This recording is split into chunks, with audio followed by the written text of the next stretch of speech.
going on, everyone? So today, the Lakers have the second game of their back-to-back against the Minnesota Timberwolves. Lakers handled business against the Cleveland Cavaliers. That was great, right? Lakers, for the most part, were in control, in command, pretty much start to finish. They did have that hiccup in the third quarter, but in the back half of the third, really extended, pulled out. Really, in my opinion, on the back of their defense. Their defense was spectacular in that game. Everyone was getting after it. D'Angelo Russell, I even thought, was fantastic. Anthony Davis, obviously doing Anthony Davis things on the defensive side. He had 9 stocks, right? 6 blocks, 3 steals. Like, the guy was insane. And one of the things, like, quick note, that I love about Anthony Davis is I thought yesterday's game was a perfect example of, one, why I defend Anthony Davis for kind of taking a back seat at times, but also what I want to see more from him where he can just step into that dominant role, right? Like a lot of superstars, they have to get theirs. They need to get there. If they don't get their 20 shot attempts, the sky is falling, right? But Anthony Davis, he's fine with letting guys cook if they're cooking, right? D'Lo was killing it in that first half, right? So Anthony Davis is like, hey, I'll just take a couple shots, let you guys do your thing. We're winning, we're looking good. Let's go. And he's doing the dirty work. He's rebounding. He's playing defense, right? He's controlling the interior. And then you got to this point where it was like, okay, shots aren't falling. Guys are struggling. Let's give it to our superstar and let him go to work. Let him take over. And he did that. Right? I love that. That's what I want to see. Like, hey, everyone's cooking. Let them cook, right? Why overexert myself? Save it for another game where they really need it, right? And then it's like, oh, middle of the game, hey, we need Anthony Davis. Okay, well, let me just step up and be the superstar real quick. Love those things.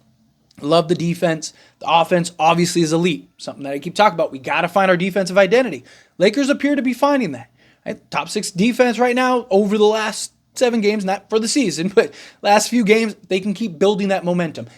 Things are looking great right now for the Lakers, right? I don't want to get hopes up too much, right?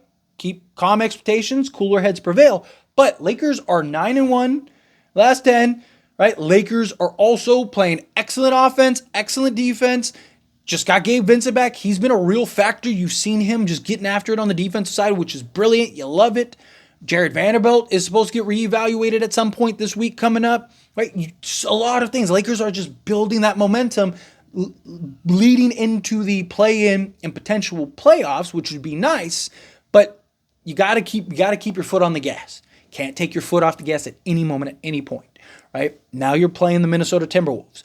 They're a team that, just like the Cavs, lost to the Phoenix Suns and are fighting for playoff seeding. They need this win. They're going to come in. They're going to give you their A game. They sold to Phoenix. That doesn't mean they're going to sell to you.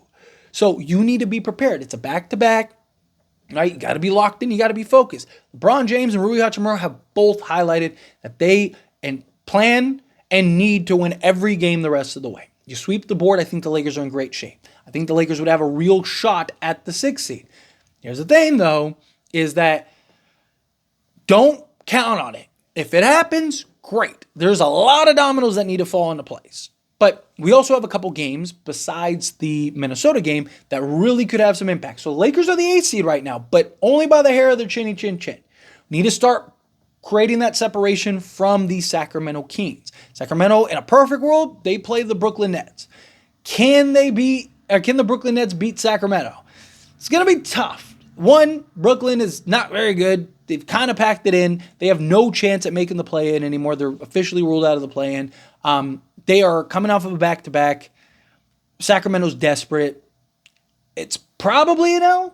But Sacramento does have some tough games coming up. They're definitely going to lose 1, maybe 2 games the rest of the way, minimum. I think they lose more than that, but I do think that they lose at least 2 games, bare minimum. So you can only really afford to lose 1 now. You have 1 loss. In a perfect world, Lakers sweep the board. Again, I had the Lakers losing one of these 2 back-to-backs, but I also had them losing to the Milwaukee Bucks, and I was wrong. Gladly be wrong if it benefits the Lakers. I had them losing to the Indiana Pacers in that second game, right? But handle business. Right? Lock in focus.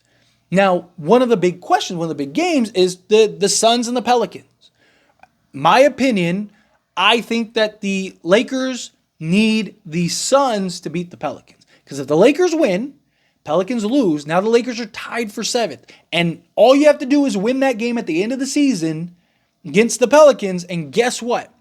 You're now the 7th seed, and you could end up playing the Pelicans right again. Like literally, like you saw it last year, right, with the Minnesota Timberwolves, right? You played them the final game of the season, then turned around and played them for the first game in the play-in.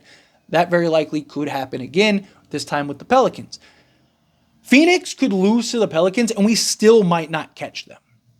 Right? And another big factor that people need to keep in mind, three-way ties. The Lakers cannot have it and fall into a three-way tie. Lakers may end up needing to lose a game to avoid a three-way tie. Why, you ask? Because it goes to division wins, and the Lakers lost all 4 times to Sacramento. So any type of those three-way ties, Lakers drop to the bottom of that list.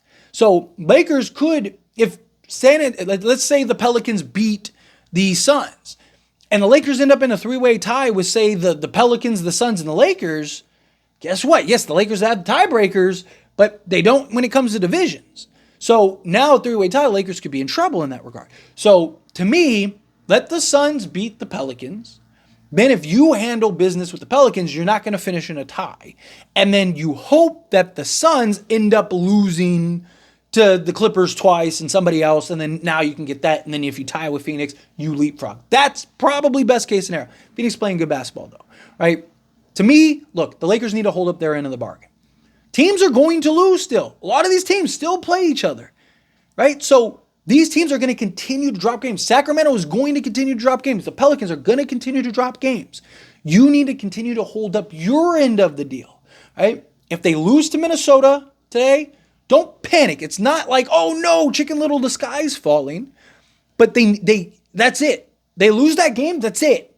Can't lose anymore. Now, your chances of getting the 6th seed are probably gone if they lose, but that 7th or 8th is still right there, right? You just cannot lose to the Warriors, the Grizzlies, or the Pelicans, right? You beat those 3 teams, I believe the Lakers, bare minimum, will get the 8th seed, right? Because they'd also have, again, tiebreakers over the Pelicans. So worst case scenario, we have to play Sacramento in a play-in. Ideally, if we are in the play-in, I'd like to play the Pelicans. Now, I do believe the Lakers can beat Sacramento in a playoff-style game. Like, without a doubt, I do, right? Because the regular season is one thing, playoffs is another. I mean, look at, like, years Atlanta, right? With like, Al Horford and Jeff Teague and all them, right? Kyle Korver, like, they were winning 60, 61 games a season. They were sweeping the Cavs with LeBron James every year. And then they got to the playoffs, and what happened? Or there were years, Toronto, LeBronto. Toronto would sweep LeBron during the regular season, and then playoff time, guess what? They would get swept. Regular season and playoffs are 2 completely different things. Now, I'm not saying that the Lakers can't lose to Sacramento in the play. Sacramento clearly matches up well against us, right? But I do expect the Lakers to handle business if it is a playoff environment. But I just think the Pelicans would be a much easier matchup. I think the Lakers would be in good shape in that regard. But nonetheless, right? One game at a time, one step at a time. LeBron and Rui have both talked about how important and how impactful these games are and how much they need to make sure that they win all of these games. I think that they do too. I think that you win all these games, I think the Lakers are in good shape, right? But you got the Cavs win, which was good. Because if you lose to the Cavs, now you have that desperation, oh my gosh, like if we lose, right, season could be over, right? You got kind of that like stress, that added stress gone and out of the way. Now you still have to take this game serious. That doesn't mean like, oh, I can take our foot off the gas now because the Lakers, they beat the Cavs. So, hey, if we lose to Minnesota, no big deal. No, it's not like that, right? But what it does is now you can kind of exhale a little bit. You can breathe a little bit. You can trust that, okay, we just go handle business against the Minnesota Timberwolves. Just another game.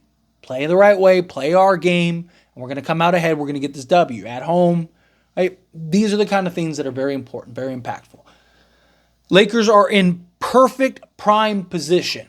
Lakers have everything you could ask for and more at the palm of their hands right now. You have to see it through. You have to close it out.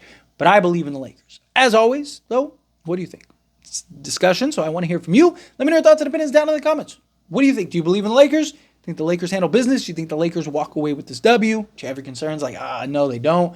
Again, where do you think that they land as far as the seeding goes? Do you think that they get into that 6th, 7th, 8th, think they stay in the play-in, whatever. However you feel, whatever your thoughts are, I'd love to hear it. So let me know down in the comments. That being said, if you haven't liked this video, hit that like button. Helps me a lot. Lets me enjoy these types of videos. I truly appreciate it. Not subscribe to the channel, hit that subscribe button. Turn on the bell notifications. Appreciate y'all. See you in the next one. Thank you.